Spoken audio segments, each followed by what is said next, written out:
Good day, YouTube. It's the 7th of July, 2020. We are inside the Scooby Van, the Mystery Machine, my mobile studio, number 1.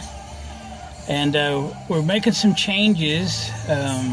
This is typically my busy season. It has turned out this year to be my off season, strangely enough. This I actually did a video on a couple years ago when I obtained this really cool PV mixer. And I had an idea to research this mixer and see if it'll do things better than my Tascam mixer. Sorry for the cables all over, but I've been experimenting all morning. I've got some non-copyrighted music rolling. And this little video is maybe going to help out some folks. I know a lot of churches are going drive-in style. A lot of other events are going drive-in style, and they want to do broadcast, FM broadcast.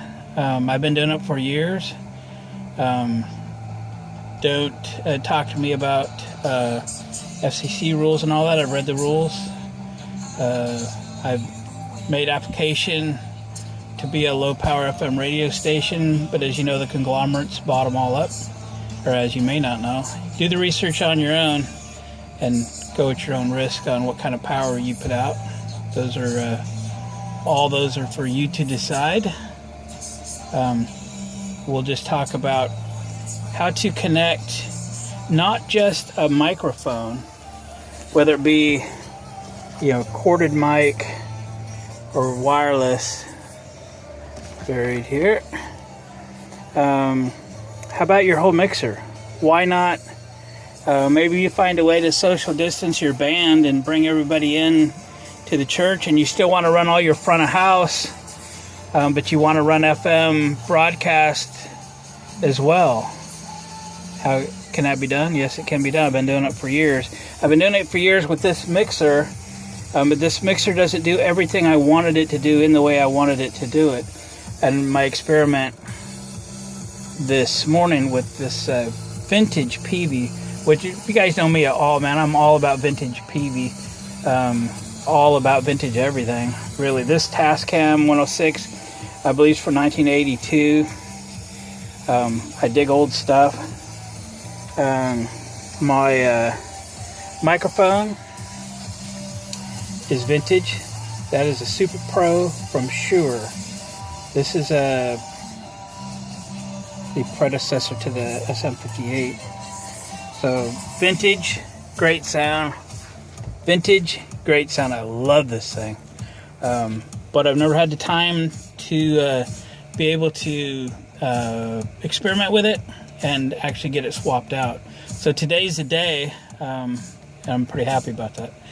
So connection to your FM broadcast equipment. What I was doing with the Tascam was connecting it to my effects out. That way I can regulate it a little bit here. The issue I was having is my effects out is post EQ. When I'm doing front of house, I like to boost my bass and treble when I can.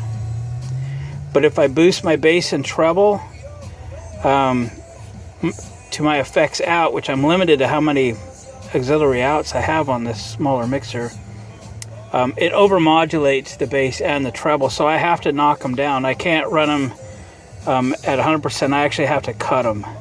So you can see my positions. I run channel 1 and 2 as a stereo channel, and I need to be in roughly this position, and even that drives the bass and treble pretty hard. What I wish this mixer had, because it's a great size, it's a fantastic mixer, just as smooth and quiet as can be, was a pre-EQ and pre-volume control setting to where no matter what I did with my EQ, the signal that I put to the FM transmitter is not affected. That is not the case. So I have to balance my sound quality based on my front of house speakers and my connection to my FM transmitter. So these things come with a little antenna on the back. If you do a little research, you can find an antenna. I was running an antenna for many years, and I knew it wasn't the right antenna for most of those years. But I did a little research here a couple years ago, and I obtained the correct antenna, but I just got around yesterday to changing it out. And it's significant improvement over broadcast quality at high power. This is at high power setting, this is 7 watts. And I cruise downtown probably in the 1 to 2 mile range, mile and a half anyway, and could pick up my signal just fine, which is way better than it used to be. So be sure if you change your antenna to get the right antenna, a tunable antenna, one that is adjustable. And this one came with the instructions and told me how to tune it. I'll show it to you here in a second. So, and I'm just going to ramble a little bit. It's been kind of an experimental morning. So again, I wanted a signal that was pre-EQ. Let's go up to my PV800, and I have these 3 outs. I have a monitor out, a reverb out, and an effects out. And I can choose to go pre or post with all 3 of these, and that's fantastic. Because if on these channels, I may wish to just use these for my FM transmitter, and I can, but I've got 6 other channels I could do with whatever I want to. And if I wanted to, run an external effects or whatever, I still can. And I'll use the monitor. So right now, it's still an experiment, but just pre-EQ running at a level 2 is giving me a pretty good transmitter input. And I'll take you in my other room where I got a stereo on and show you what I'm transmitting. Really clear. I would venture to say clearer than with the Tascam mixer. My speakers, there's 4 of them up there on that shelf buried behind all the garbage.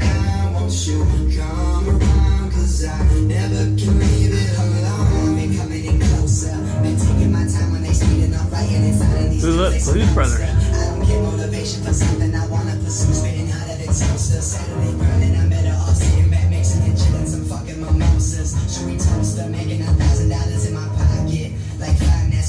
Real good, real good. Let me go and show you the setup now. Alright, there's a tragic death of my original antenna. Just so you know, if you don't roll your shop door all the way up when you drive your rig in and you got an antenna like that, it will bust it up. Yeah, just not that I know from personal experience, but it will break it. So, and that's the mount that used to hold it, and that's the coax that used to connect to it. And then this is the new antenna, and the top part is adjustable for height, and it'll give you a chart that'll tell you at what frequency you want to broadcast, how tall that should be. You don't have to cut it, shorten it. It slides down the hollow shaft below, and you lock it in place. So yeah, it's a magnetic mount, and it's on a, I put a tie wrap on it to hold it.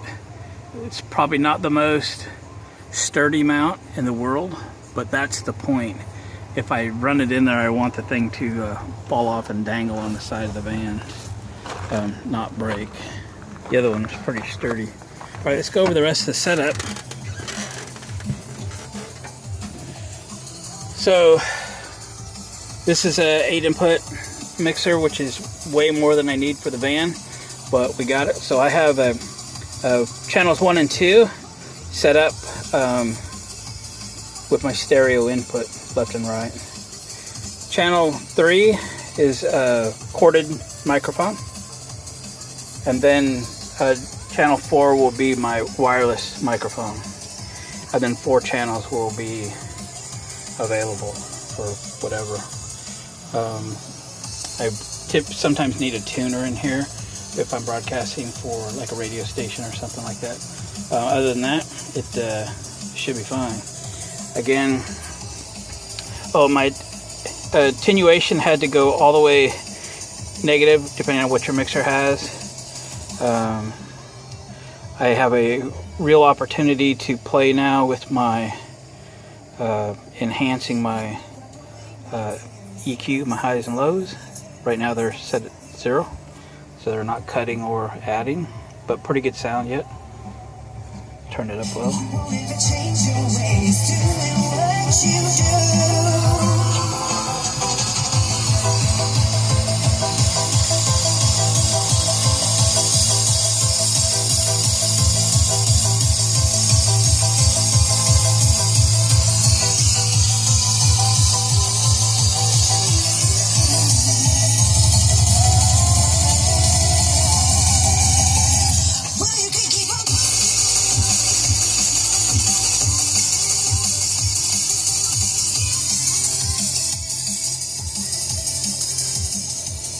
And level 2 is very, very good. I might put myself a little piece of tape there so I can remember. I have a good memory, but I have a bad recall. So I don't want to have to keep experimenting, but just a little piece of tape right there reminding me that 2 is good, or type me out a P-Touch label or something that reminds me to set that at 2 when I'm broadcasting.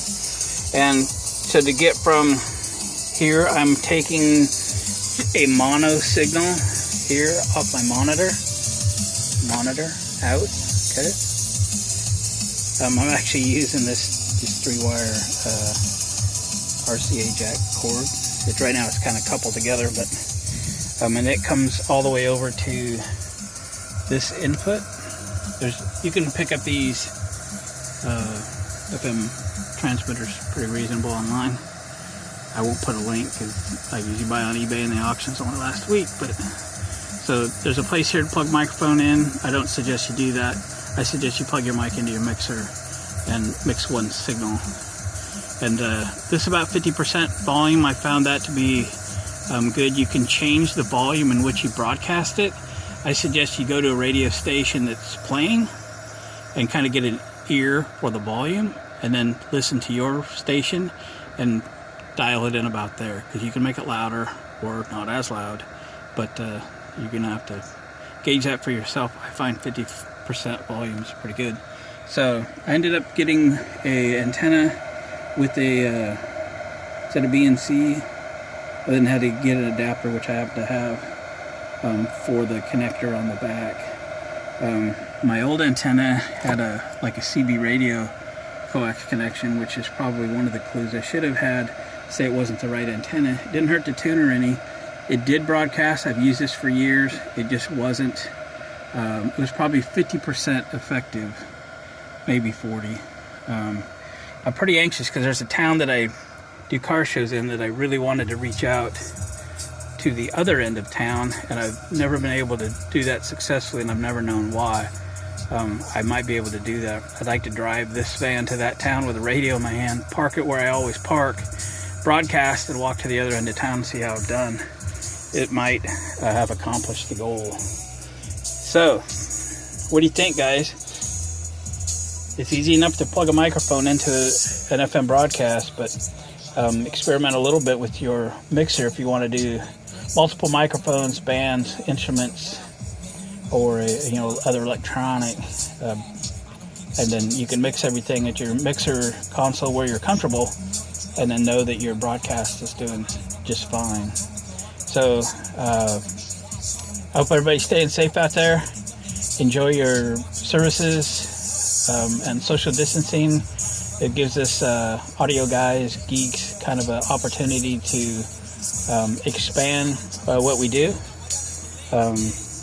add some equipment to our arsenal, and we'll just have fun creating an experience for all of our other friends, family, congregation, what have you. So I appreciate you watching. Please leave a comment. Hit the thumbs up button on the way out the door if you would, please. We'll catch you on the next video.